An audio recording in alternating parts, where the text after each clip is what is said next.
আজ শেয়ার করব আমার বরের রিকোয়েস্টে করা আমার খুব শর্টকাট আর খুব ইজি পদ্ধতিতে করা একটা ঘুগনির রেসিপি। তো চলো শুরু করা যাক। প্রথমেই কড়াইতে তেল নিয়ে তাতে জিরে ফোড়ন দিয়ে কুচিয়ে রাখা পেঁয়াজগুলোকে তেলে ছেড়ে নিয়েছি আর খুব হালকা করে ভেজে নিয়েছি। তোমরা যদি কেউ আমার মতন করে ঘুগনিটা বানাও, দেখবে ভীষণ তাড়াতাড়ি হয়ে যাবে আর কিন্তু খেতেও খুব ভালো হবে।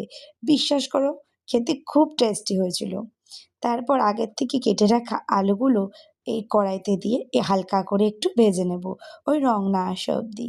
আমি জানি আমার আলুগুলো কাটা একটু বড় হয়ে গেছে, আসলে আইডিয়া ছিল না, তাই জন্য কেটে ফেলেছি বড় বড় করে।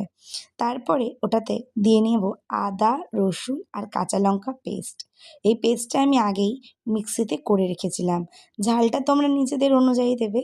আমি ৩টে কাঁচা লঙ্কা, কিছুটা আদা আর কিছুটা রসুন দিয়ে একবারেই পেস্ট করে নিয়েছি।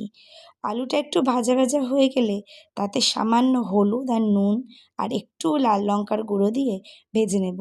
যেহেতু সেরম একটা ঝাল আমরা খাই না আর অলরেডি কাঁচা লঙ্কা পেস্ট আছে, তাই শুধুমাত্র একটু কালারের জন্যই কিন্তু লাল লঙ্কার গুঁড়োটা দিয়ে নিয়েছিলাম। সেগুলো দিয়ে ভালো করে মিশিয়ে নেওয়ার পরে আমি কেটে রাখা টমেটোগুলোকে দিয়ে নিলাম।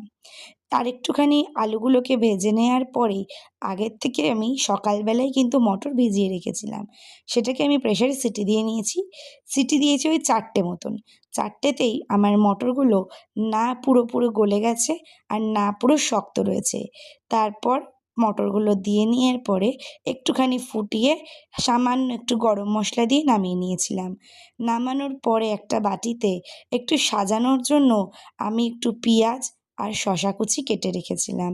তোমরাও হালকা সামান্য একটু পেঁয়াজ আর শশা কুচি কেটে রেখো। এটা দেখতে সুন্দর লাগার জন্য, আর খেতেও কিন্তু খুব ভাল লাগছিল। একদম দোকানের মতন টেস্ট। আর আমার ঘরে কিছু সামান্য পরিমাণে ঝুরি ভাজা ছিল, সেটাও আমি দিয়ে ওপর থেকে সাজিয়ে নিয়েছিলাম।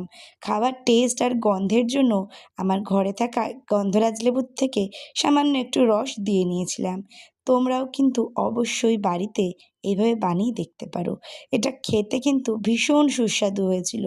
যেরকম সুন্দর গন্ধ ছাড়ছিল, ঠিক ততটাই সুন্দর ভালো হয়েছিল। ব্যাস, বানানো হয়ে গেল আমাদের সিম্পল ঘুগনির রেসিপি।